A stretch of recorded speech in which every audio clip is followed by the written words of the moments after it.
Yo, what's up guys, and welcome back to KeepItTechie, the channel where we break down tech, Linux, and help folks like you get into the game. And that's whether it's IT, open source, or in today's case, gaming builds. Now, today's video is super special to me. I'm building a brand new gaming PC for my son. And I'm not just slapping together ports. We're going deep into why I picked each one. So whether you're building your first PC or just here for the benchmarks, this one's for you. So let's get into it. So are you ready, man? Yeah. You excited? Okay, cool. So let's get it.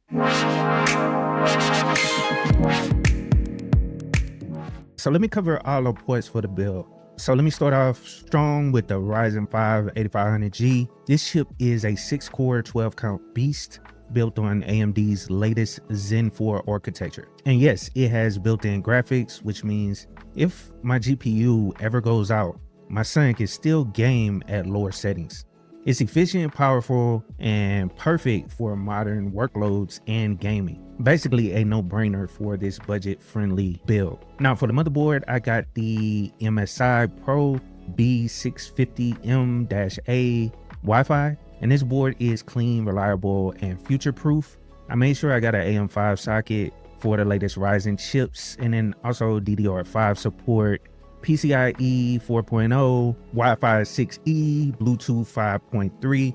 It's got everything. Plus it's micro-ATX, so it fits in my case while still packing all the essentials. So no compromises on this motherboard. Now the RAM, I picked up a Crucial Pro DDR5 32GB kit, and the speed is 6000 megahertz, and it's tuned for both AMD Expo and Intel XMP.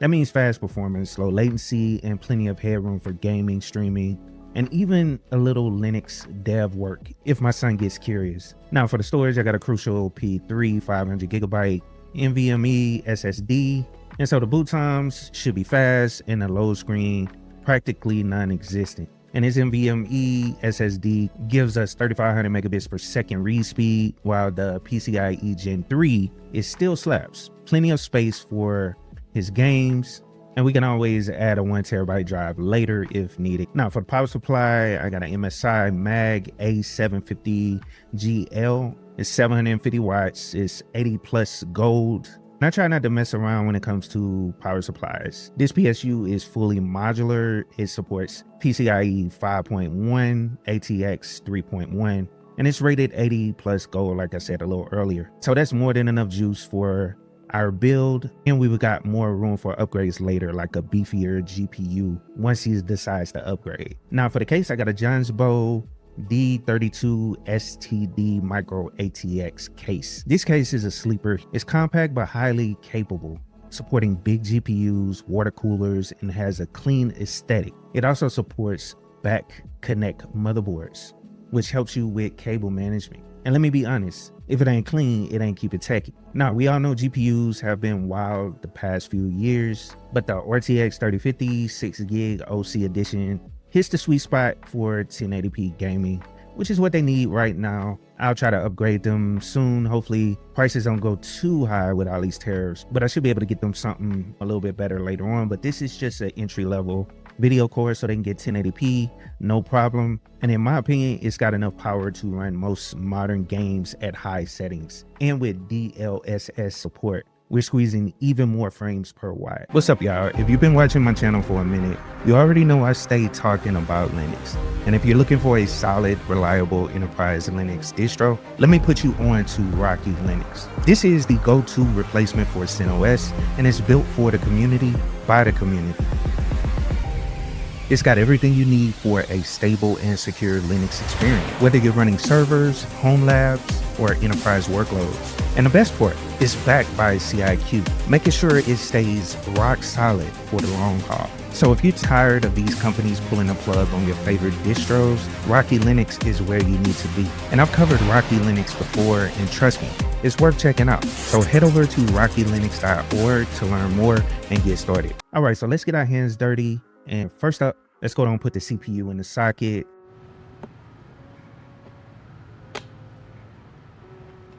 We're gonna pull it off. Pull that little black piece off. Yeah. It should just pop up. Yeah. Cool. Do it.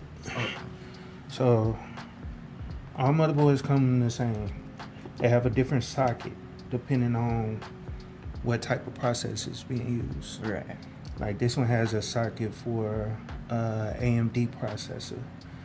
If I was to get an Intel processor, it will have a socket for an Intel processor because the chipset is different depending on what it is. All right, and so do that. Boom. Pop that hole out.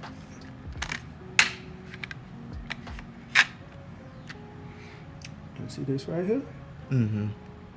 It's just a push down and a push out to get it from under that little clip. Boom.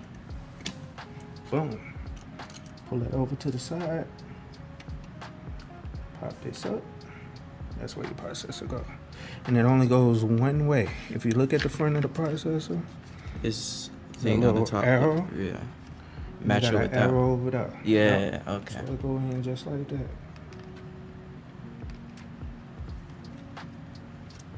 And you don't want to touch any of the stuff. And most of them magnetic now. You see how it just kind of just snapped in a little bit. And then in order to just lock it in place, you just push this down and you see this black piece, it's gonna pop off. Okay. Watch. Because now it has something underneath it, which is the processor.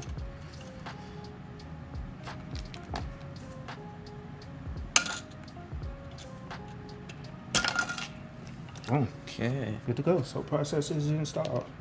And then pop in the RAM, make sure you click it on both sides. And the SSD goes right into the M.2 slot. So let me show you guys that right fast.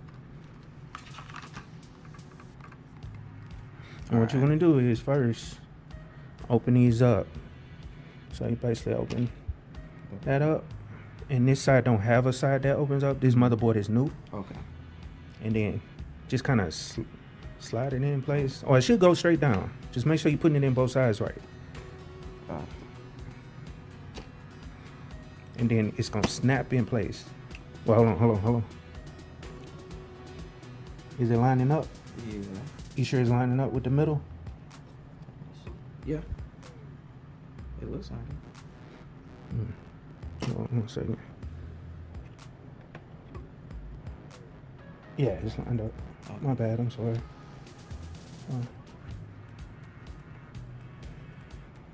But push it down and you're gonna hear a snap. Push on both sides at the same time. Keep going. That? Oh. There you go. I know it's a little hard, but that's gonna snap in place. And it used to be 2 on both sides, and this one will snap in. Okay. As well. There you go. This one will go in B, so B2, which is the last one. Yep. Okay. And basically, the way you remember, if you're only putting in 2 sticks, because if it got four slots, you put one away from the processor. Yeah. The processor right there, and then the last one. And the last one. Okay. But if you put in all of them, you obviously just fill them all in. It doesn't matter, because they all gonna be filled in. Yeah. There you go. Snaps in place. Good to go. So you got your RAM installed. All right. So good.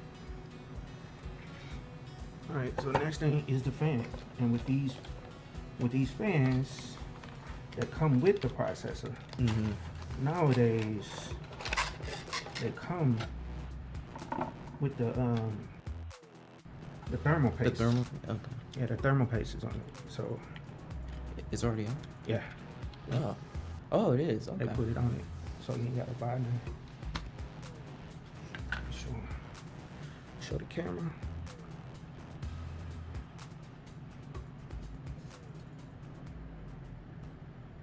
There we go.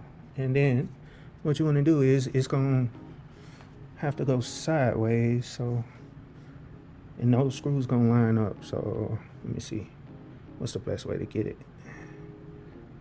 Yeah. Let's see if we can put it this way.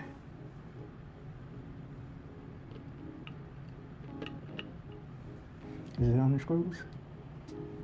Yeah, it's on. Yeah.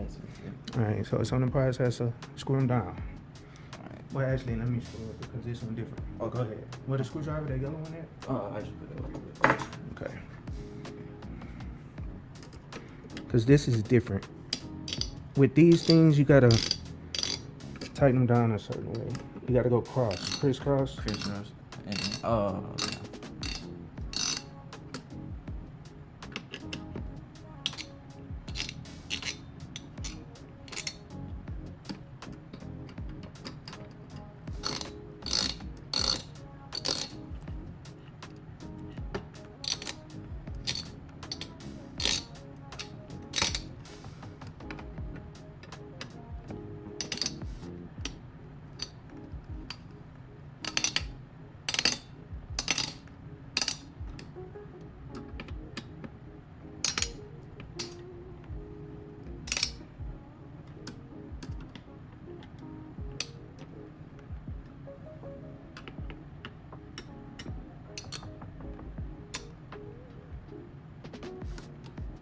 There we go. Perfect.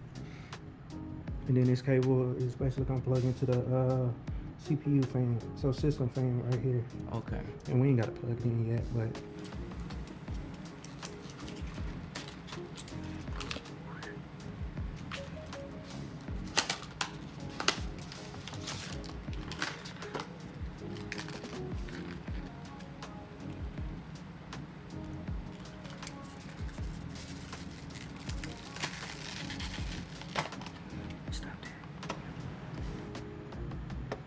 and don't script them. Yeah, as long as they're going in right.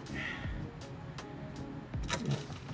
And then that thing is magnetic, so just set the screw in now and get the other one out. Good job.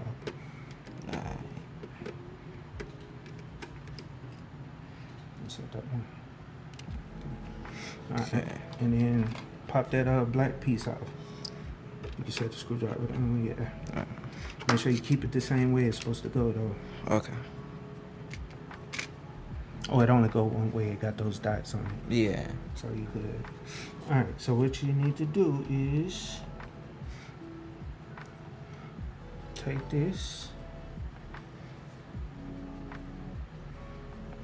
and slide in. You see what it's slide at? Mm-hmm. What side it's on? It's on the other side. So flip it over. Yeah. Yeah. So slide it in. So slide in. No, not that one. Huh? We just did this one. Oh, this one. Okay. But you do have another one. So when we add another one, we gonna put it right there. Okay. Like higher, like this? Yeah, like that. Okay. Push it in and push down. It's fine. It's not gonna snap. Now turn that little piece. This. Yeah, turn that little black piece.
Now this John's both cases super cool. The cable routing is clean, and with the modular PSU, I'm only using what I need.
So there you have it, y'all.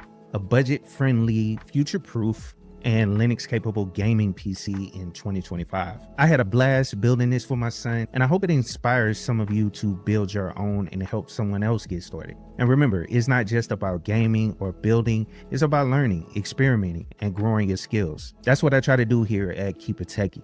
And if you enjoyed the video, go down and hit that like button, subscribe if you haven't, and drop a comment if you have any questions or want me to cover more builds like this. Also, check down in the descriptions. I have the ports list and all the other information about what all I used in this video, so you can check it out for yourself if you're interested. Catch you guys in the next one. Peace. Yo, what's up, y'all? Listen, if you've been sitting there thinking about making a move, let me tell you, tech is where it's at. I don't care where you're coming from, whether you've got a degree, a GED, or just pure hustle. There's room for you in this game. You see, tech is more than just keyboards and code. It's solving problems, creating opportunities, and building the future. You already have what it takes, because tech doesn't care where you start. It cares where you're willing to go. You can teach yourself Linux, learn Python, break into cybersecurity, or even launch your own app. And the resources are out here for free. And yes, you heard me, free. Now, yeah, it's gonna take effort. You'll have to grind, but think about this. The time is gonna pass anyway, so why not invest it in a skill that'll change your life? I mean, tech doesn't just pay the bills, it opens doors to freedom, stability, and generational wealth. So stop doubting yourself, start small, stay consistent, and keep building. Because this isn't just a career, it's a movement. And guess what? You belong here. So let's get it, because the future is yours to build. Keep it tech.